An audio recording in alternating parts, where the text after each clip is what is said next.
Kambo Oezolekana RDC, je disais, nous recevons monsieur Yves Daniel qui est déjà là à côté de la maman avec moi système nene quotidien na mutu. Mbote bonjour Ndeko. Bonjour. Bonne fête. Bonne habité sur les fêtes. Hein? Bonne fête d'indépendance. Indépendance Yamboka. Okay, ça quand même jour il y a indépendance. Les jours il y a fête, les jours indépendance. Bien que fête exacte mais c'est ça. Est-ce que ça fête, est-ce qu'il faut tout fêter, tout éviter, mais quand même les jours indépendants. Mais vous allez bien quand même. Oui, ça va, je vais très bien. Sauf qu'on a barricadé le palais du peuple. Ça nous a perturbé un peu par rapport au trajet, mais ça va. Monsieur Douglas AMB, bonjour. Bonjour, bonjour. Vous allez bien? Je vais très bien, merci. Vous n'allez pas dire qu'il n'y a pas fête non plus. Bonne fête d'indépendance à tout le monde, à tous les Congolais et Congolaises. Voilà, bonne fête d'indépendance à tous et à toutes, mesdames et messieurs, Bissoye Toza Awa, avec nos invités. Mais nous allons mettre un peu l'accent, moi, mouké, sur l'emploi. Sur l'emploi, il y a na RDC, 60 ans déjà, docteur Yves Daniel. Comment vous trouvez le Congo dans le domaine de l'emploi? Il y a combien de pourcentage de gens qui travaillent? Il y a combien de pourcentage de chômeurs? Bon, même si vous n'avez pas de chiffres, comment vous trouvez la politique de l'emploi en RDC 60 ans après? Mais il faut dire que 60 ans après, c'est catastrophique. Donc il ne faut même pas réfléchir par quatre chemins. C'est vraiment catastrophique. Nous sommes un État où le taux de chômage n'est même plus à calculer parce que nous n'avons même pas de chiffres officiels. Les gens qui étaient censés le faire, ils sont au chômage, c'est-à-dire ils sont au poste mais ils ne travaillent pas, notamment le ministère de l'Emploi et tous ces services. Donc ce sont les premiers chômeurs qui ont entraîné les autres dans le chômage. Mais heureusement pour eux, ils se font payer. En fait, la situation est chaotique. Je pense qu'en 1960 ou avant l'indépendance, les Congolais ont beaucoup travaillé. Quand vous voyez le chemin de fer, bien que c'était sous la colonisation, mais on a retrouvé à l'homme congolais l'envie de travailler, la force de travailler. Mais malheureusement, après l'indépendance, les gens ont cru qu'il fallait arrêter de travailler parce que travailler, c'était servir les colons. Or, le travail, ce n'est pas seulement servir les colons, le travail, c'est la chose la plus importante pour surtout arriver à l'autonomie. Parce qu'aujourd'hui, on parle bien de l'indépendance, mais il faut faire une nuance entre l'indépendance et l'autonomie. Parce que sur le plan de l'indépendance, effectivement, nous avons eu l'indépendance, nous sommes plus sous tutelle directement de la colonie. Sur le plan relationnel, aujourd'hui, nous traitons d'État en État. Mais sur le plan de l'autonomie, nous n'avons pas su créer une autonomie sur le plan économique, sur le plan social, sur le plan de santé, sur le plan... Tout simplement parce que nous n'avons pas suffisamment créé des emplois et voire maintenir des emplois qui existaient à l'époque coloniale. Donc aujourd'hui, nous sommes en face d'une situation chaotique où les Congolais formellement n'ont pas d'emploi. Les gens qui finissent des études, ils ne savent pas dans quel sens se vouer. L'État ne nous présente pas des perspectives de manière claire et objective avec de manière référentielle et stratifiée des emplois secteur par secteur qu'on doit créer. Donc là, nous sommes en face d'une situation où on ne sait plus qu'est-ce qui va arriver dans notre pays, mais nous croyons quand même avec la volonté affichée, la volonté des politiciens affichée ces derniers temps, amener les pays vers l'avant. Et nous espérons que ça va devoir avoir de l'effet parce que jusque-là, le secteur de l'emploi, c'est le parent pauvre de tous les secteurs de la vie en RDC. Monsieur Douglas, 60 ans après, d'abord, est-ce que nous sommes fiers de vivre cette indépendance 60 ans après? Pour rejoindre monsieur Yves Daniel, nous pouvons en être fiers parce que comme il a avancé dans ses propos, être indépendant, c'est la volonté d'autogouvernance. C'est pouvoir s'approprier le destin et donner des orientations par nous-mêmes et des projets que nous-mêmes.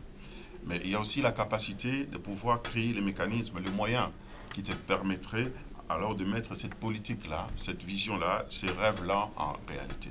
Malheureusement, comme il a bien souligné, après l'indépendance, ce qui a été désastreux, on a eu plus aussi, à part les gens qui ont arrêté de travailler, nous avons eu de nouveaux colons. C'est-à-dire que ceux qui ont repris les rênes du pouvoir, une majorité, une partie, ont été, je dirais, exploités. Et ça, c'est un problème. C'est un problème parce que, comme il a bien souligné, après l'indépendance, ce qui a été désastreux, on a eu plus aussi, à part les gens qui ont arrêté de travailler, nous avons eu de nouveaux colons. C'est-à-dire que ceux qui ont repris les rênes du pouvoir, une majorité, une partie, ce sont devenus de nouveaux colons. Vous les appelez des nouveaux colons? De nouveaux colons. Parce qu'ils sont appropriés comme si les pays c'était à eux. C'est comme si c'était des évolués. C'est eux qui avaient droit, c'est eux qui connaissaient le blanc, c'est eux qui connaissaient le mécanisme de fonctionnement. C'était à eux. Vous devez que suivre. Et vous voyez, quand vous avez abordé de l'emploi, cela a influé jusqu'aujourd'hui. C'est-à-dire que quoi? J'attends, les jours, ça sera mon jour. Vous voyez, on aime bien utiliser ici le verbe se retrouver. Pourquoi se retrouver? Les jours que je serai là, ça sera aussi mon tour. On a toujours des maîtres et des esclaves. C'est pour cela, je vais acheter très vite sur les discours que le chef de l'État a fait à la veille pour l'indépendance. Mais c'est un discours empreint de militantisme. Un discours qui n'est pas un discours d'affront, d'affronter les autres, parce que nous sommes quand même dans l'évaluation, dans les crises, dans le bouleversement politique. On a tendance à voir qu'il y a une crise politique, mais c'est plutôt un retour sur soi pour chacun de nous. Parce qu'après 60 ans, il y a des gens qui ont 60 ans. Ouais. Après 60 ans, le Congo a produit autant d'intellectuels. Après 60 ans, il y a eu aussi faute des cerveaux. Après 60 ans, on ne peut pas dire toujours que c'est la faute du colon. Parce que le colon a même écrit ce qu'il a fait. Il a même dénoncé. Il s'est même condamné dans son propre pays. Ils ont même fait des excuses pour dire ça. On ne peut pas l'effacer, ça fait partie de notre histoire. Je pense quand même qu'on a assez de maturité pour pouvoir nous-mêmes prendre ce destin en main. Malheureusement, on n'arrive pas à y faire. C'est ce qu'aussi le président honoraire Joseph Kabila Kabange qui avait dit, j'ai échoué d'échanger l'homme congolais. Ce n'est pas de faire des Congolais à une autre personne, c'est dans la perception de soi.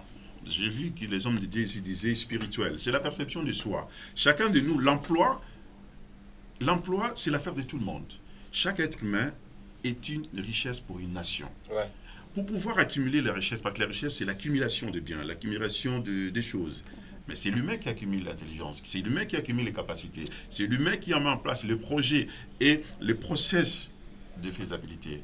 Mais ce qui s'est passé pendant ces 60 ans-là, on a accumulé des dettes, la précarité, l'instabilité qui sévit toujours ici à l'est du pays, où on a des morts tous les jours. Il faut le répéter, nous ne sommes pas en paix, nous sommes indépendants, mais nous avons des incursions. Il y a toujours des gens qui veulent déstabiliser ce pays.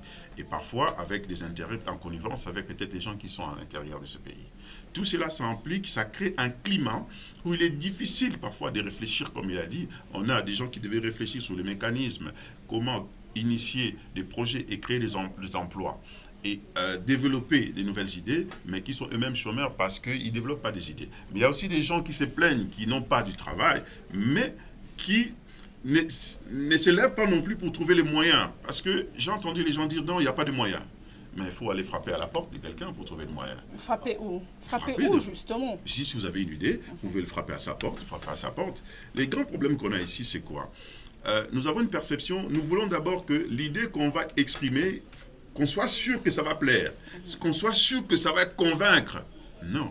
Exprime l'idée. Si vous voulez vendre des beignets, dites que vous allez vendre des beignets, mais on va se moquer de vous. Ah, vous avez étudié, vous allez vendre des beignets. Comme on en trouve aujourd'hui en train de vendre des cartes prépayées dans des coins. C'est pas grave. Étudier, avoir un diplôme et chercher de l'argent, c'est deux choses différentes. Ouais.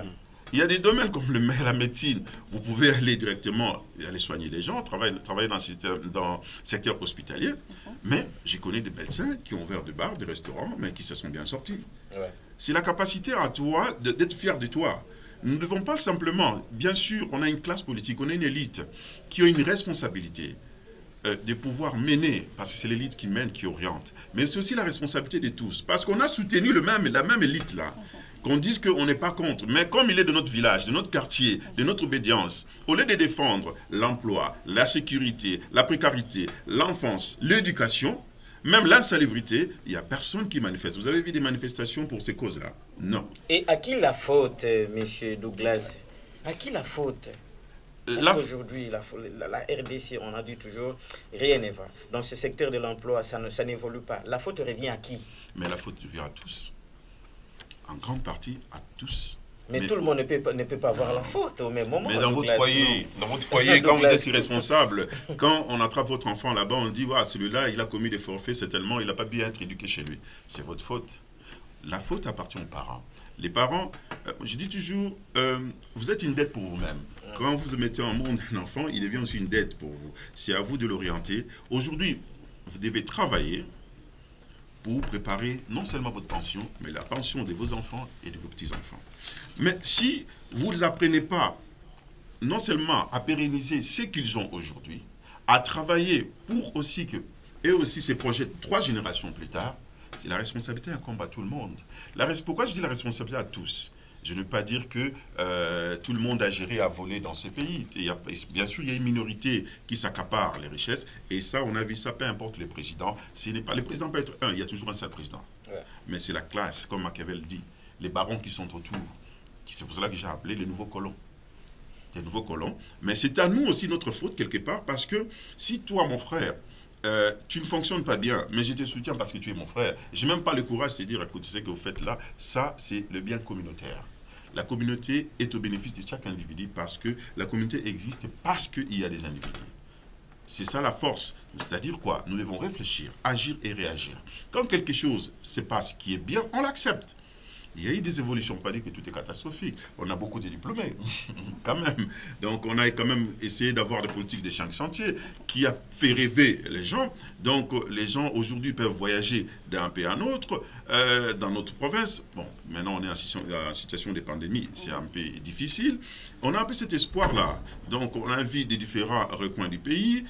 On ne recule pas, mais simplement notre capacité à s'approprier nous-mêmes. Parce que les richesses, c'est bien beau. Avoir des richesses. Mais les richesses, ça se transforme. Les richesses, vous avez de l'or, vous pouvez les transformer en bijoux, à quoi que ce soit, pour créer de la valeur ajoutée.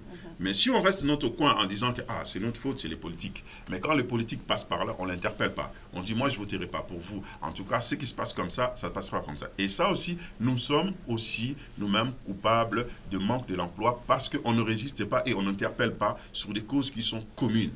Les causes, parce que tout le monde dans sa famille, tout le monde dans son foyer a quelqu'un qui est chômeur, a quelqu'un qui est malade, a quelqu'un qui est dans la précarité. C'est une situation, même les ministres en ont, mais simplement on fait fi comme si ça n'existait pas. On a tendance à se mettre la voile devant les yeux. Et c'est ça que je dis, c'est la responsabilité à tous. Nous devons d'abord se ressaisir à nous, qu'on dise que c'est un retour spirituel, quoi que ce soit, mais les questionnements, qu'est-ce que je fais, qu'est-ce que je vois chaque matin quand je me lève. Donc, M. Douglas, on vous entend, la responsabilité est partagée.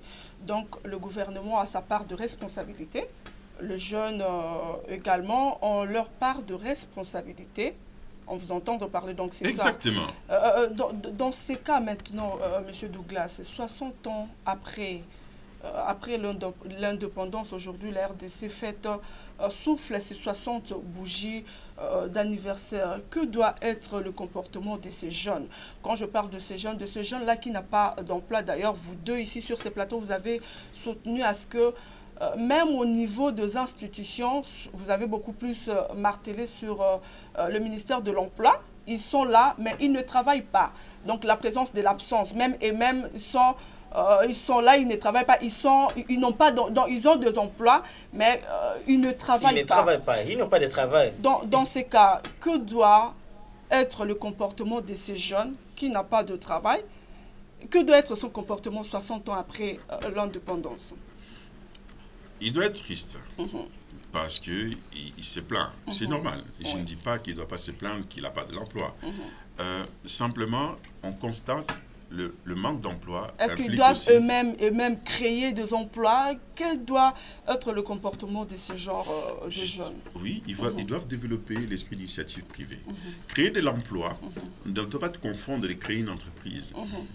Bien sûr, une entreprise implique... on crée toujours de l'emploi. Voilà. Créer de l'emploi, c'est quoi? Quand j'ai besoin du travail, je peux aller voir M. Yves Daniel, je dis, écoute, j'ai besoin de travailler. Pour l'instant, je suis à la maison, j'ai fait telles études, mais j'ai besoin de travailler. Est-ce que je peux avoir, ou vous avez une possibilité de m'orienter quelque part? On a cette fierté-là qu'on ne veut pas aller demander. On a l'impression que quand on s'expose en disant que je suis chômeur, ça revient même à tous les Congolais, même à l'étranger. Quand il est au chômage, quand vous demandez qu'est-ce que vous faites actuellement, il dit non, je suis dans un business. Mais le business là, il vous explique pas c'est quoi le business. Parce qu'on a cette fierté de dire que non, moi, vraiment que je sois un chômeur, et il peut ça bien dire. Tu comprends? Mais tous les jours, on sort. On va quémander, c'est la solidarité, on vit dans la solidarité. Mais vous pouvez imaginer la pression sociale que vous mettez sur un individu. Lui, il peut gagner son 100 francs. Mais dès qu'il gagne, directement, quelqu'un lui dit « Ah, la même question est posée aussi à M. Yves Daniel. Hein. Vous allez aussi répondre. Est-ce qu'on doit toujours continuer à se plaindre? Effectivement, après, non, mais moi je pense qu'on doit arrêter de se plaindre. Voilà. Surtout à haute voix. Parce qu'aujourd'hui, Il faut arrêter de se plaindre à haute voix. Ouais. Nous sommes un peuple qui se plaint tout le temps. On se plaint plus et on travaille moins. Même Je pense pour qu'aujourd'hui, n'importe nous quoi, on devons se plaint. arrêter de pleurer. Il y a quelqu'un qui m'a dit ce matin, mais, il paraît que l'indépendance a été acquise de manière prématurée. J'ai dit, mais tu peux me dire aujourd'hui, un garçon qui était né prématuré, qui a 60 ans aujourd'hui, qui est grand-père, tu lui dis, du fait d'être prématuré, qu'est-ce que ça fait dans sa vie? Il n'y a rien du tout. Il a déjà 60 ans. Donc, laissez ces histoires. En ce qui concerne l'emploi, je pense que il faut faire une nuance entre l'emploi et le travail. C'est pourquoi même le ministère, on dit emploi, travail. Les gens ne savent pas pourquoi on dit emploi, travail. Alors, il y a une nuance au fait. Ouais. C'est vrai, on n'a pas d'emploi. Parce que quand on parle de l'emploi, il y a la notion de professionnalisation. Il y a les 3 S. Le savoir, les savoir-faire, les savoir-être. Mais il y a aussi ce qu'on appelle le travail. Le travail, c'est tout exercice physique. Même si on n'a pas étudié, du fait qu'on a le main, on peut faire n'importe quoi, pourvu qu'on produise quelque chose. Ça, c'est vrai. OK? Alors, au Congo, effectivement, on n'a pas d'emploi, mais il y a du travail. Tous les Congolais presque travaillent. Vous avez des enfants sirères, vous avez des banavernis, vous avez Batoapoussou, vous avez... Le plus grand problème, c'est quoi? C'est les désordres que le ministère de l'emploi, travail et programme social est dans l'incapacité de faire une bonne coordination de la thématique emploi en général dans notre pays. Parce que ces gens-là qui ont déjà l'envie de travailler et qui font quelque chose, il faut les encadrer. Il faut les professionnaliser, il faut valoriser leur travail. En leur donnant des moyens, en leur donnant des formations pour qu'ils deviennent professionnels et que ce travail contribue à l'essor national. C'est ça le problème. Juste quand est-ce qu'on va encadrer les enfants sirères? Quand est-ce qu'on va encadrer Banaverni? Quand est-ce qu'on va encadrer Batoapoussou? Mais il faut voir les conditions dans les... Ils ont envie de travailler, ils ont même créé et même du travail. Mais ils ne sont pas soutenus, ils ne sont pas encadrés. Mais s'ils sont encadrés, c'est des milliers, ils quittent le travail simple, ça devient quand même des emplois rémunérateurs, parce que quand on parle de l'emploi, il y a aussi la question de la rémunération et des conditions plus ou moins acceptables de la suffisance de moyens pour pouvoir vivre. Vous comprenez un peu? Donc aujourd'hui, en ce qui concerne l'emploi, effectivement, il y a des gens qui ont étudié, qui ont des diplômes, qui doivent avoir des emplois, mais malheureusement, le pays ne nous propose pas un schéma logique, le process, qui font à ce que quand quelqu'un quitte l'université, qu'il accède à un travail. Ça n'existe pas. On prend le diplôme et on reste avec à la maison. Il n'y a pas de perspective. Les gens qui étaient censés donner la possibilité, notamment l'État, qui doit créer des conditions d'employabilité des jeunes, ne fait pas assez du boulot. Donc aujourd'hui, il y a même des jeunes qui veulent s'auto-employer dans l'entrepreneuriat. Monsieur Daniel, il y a un message pour vous. Le monsieur dit... Olingi on va encadrer biso bana ba cirage consort pour que ba katara biso lisusu ba paku na mwambo wa mukeo tozwaka. Non mais est-ce que yango pétende eza peu moi problème?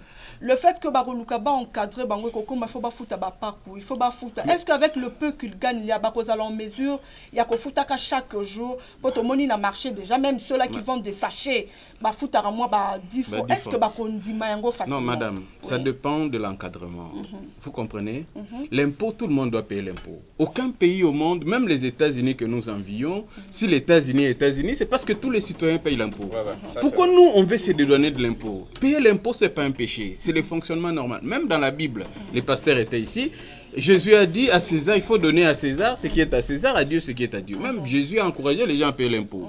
Le problème, c'est qu'il faut voir quelle est la formule d'encadrer ces jeunes. C'est-à-dire, quand on va les encadrer, c'est pas soutirer le peu qu'ils gagnent. C'est créer des conditions pour qu'ils travaillent dans les meilleures conditions, qu'ils gagnent un peu plus.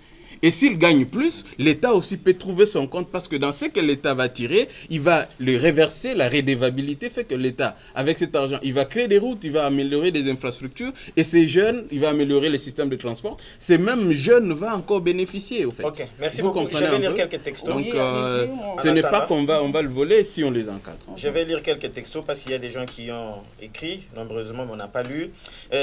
Salut Télé 7, c'est Tania depuis la commune de Massina, ici.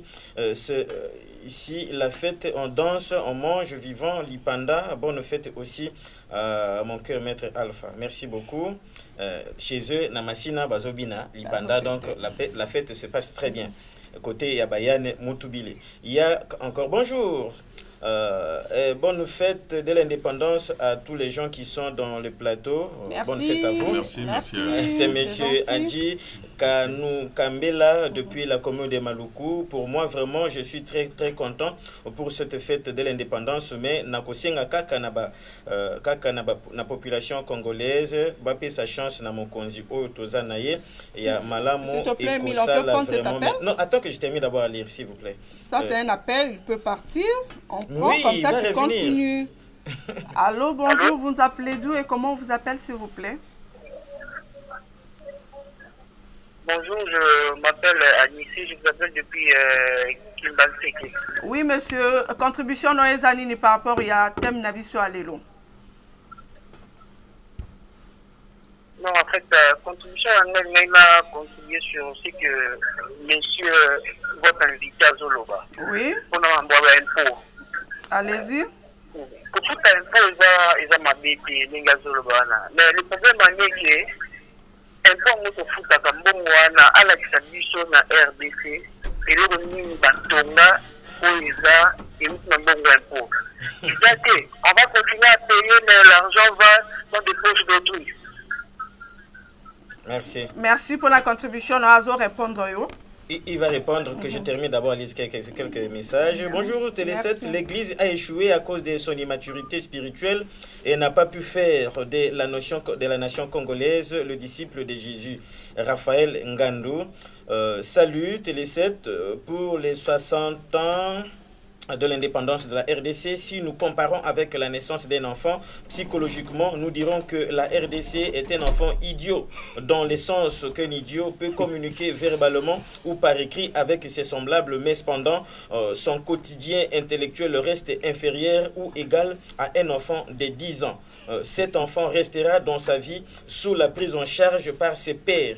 C'est ça le reflet de la RDC. Paulin Engas à l'UPN. Salut Télé7.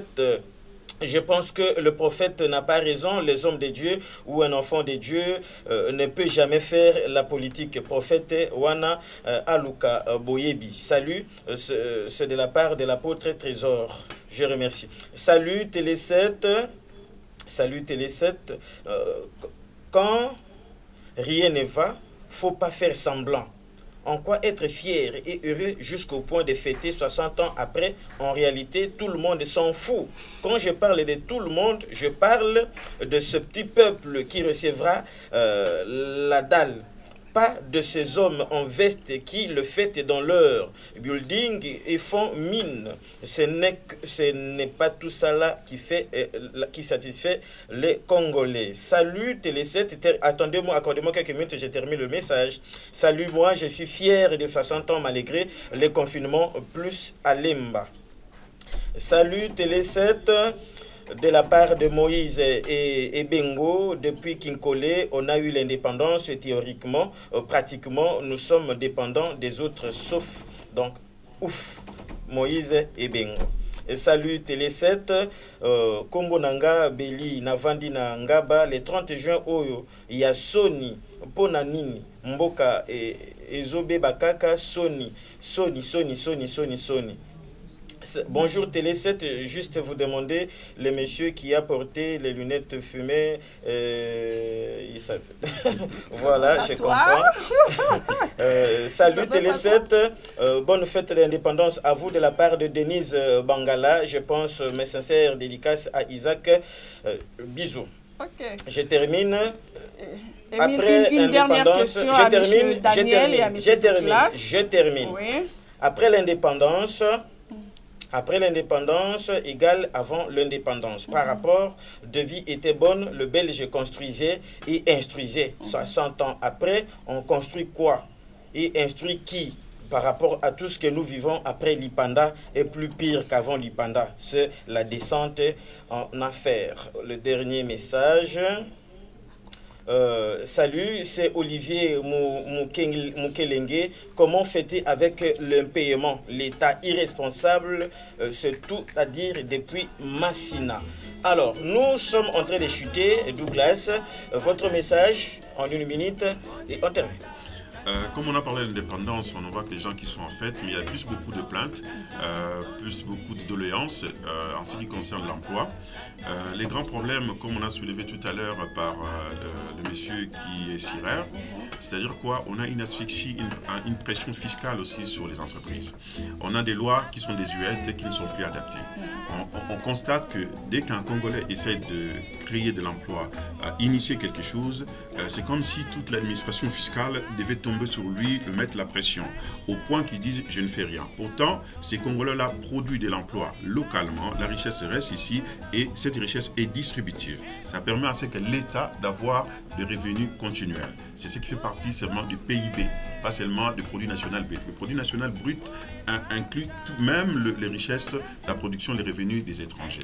Je pense que je comprends son inquiétude, mais cela n'empêche pas, comme j'avais dit, c'est la responsabilité de tout un chacun. Nous devons toujours contribuer et c'est pour cela qu'on doit résister. Quand on trouve que c'est qu'on contribue au niveau de l'État, on doit manifestement dire que cette politique ne convient pas. Ce n'est pas pour casser, mais c'est pour dénoncer et tirer attention au rappel de la mission qu'ils ont vis-à-vis de la population, aux devoirs qu'ils ont en tant que politique. Merci, M. Douglas. M. Daniel, votre mot de la fin? Bon, le mot de la fin, je pense que nous devons, si on veut que les gens ressentent qu'il y a indépendance, il faut remettre les gens au travail. Il faut encadrer les gens pour que les gens soient en mesure aujourd'hui de produire et de survenir aux besoins du quotidien et de construire notre pays. Parce que aujourd'hui, je pense que nous ne devons pas fêter, nous devons seulement commémorer la victoire de nos pères aujourd'hui qui ont eu se battre face aux colons et arracher cette indépendance, mais à nous aujourd'hui de travailler pour avoir une autonomie sur le plan économique et de donner la chance au développement de notre pays. Donc, on a besoin d'une gouvernance efficace aujourd'hui, on a besoin d'un leadership affirmé et pas un peuple qui se plaint tout le temps alors qu'il faut travailler et revendiquer ses droits dans les normes. Ok, merci beaucoup fidèles téléspectateurs, merci beaucoup Douglas AMB, et merci beaucoup Yves Daniel, merci beaucoup de votre présence, merci pour cette contribution, vous avez éclairé l'opinion de plusieurs, et merci beaucoup fidèles téléspectateurs, vous tous qui nous suivez, Indépendance Tchatcha, Amassina, Indépendance Tchatcha, Namatongue, Indépendance Tchatcha, dans la commune de Kinshasa, pourquoi pas à Lingwala, pourquoi pas ici, dans la commune de la Gombe. Donc, Télé 7 vous a proposé et vous propose encore, parce que juste après nous, il y a encore d'autres plateaux spéciaux qui interviennent pour vous amener toujours à vous exprimer sur cette célébration des 60 ans d'indépendance. Merci beaucoup, Madame Ntamfumo. Merci, Émile Kassangalo Pepe. Sukumba Kola Konge, il faut toujours ajouter ça. Merci beaucoup, Papa Jean. Merci beaucoup, Yann Moutoubile. Pourquoi pas Christian Loa, vous tous qui êtes là, Real de Madrid et nos invités. Nous espérons vous retrouver dans le tout prochain jour. Au revoir, mesdames et messieurs. On se retrouve à la prochaine. Merci.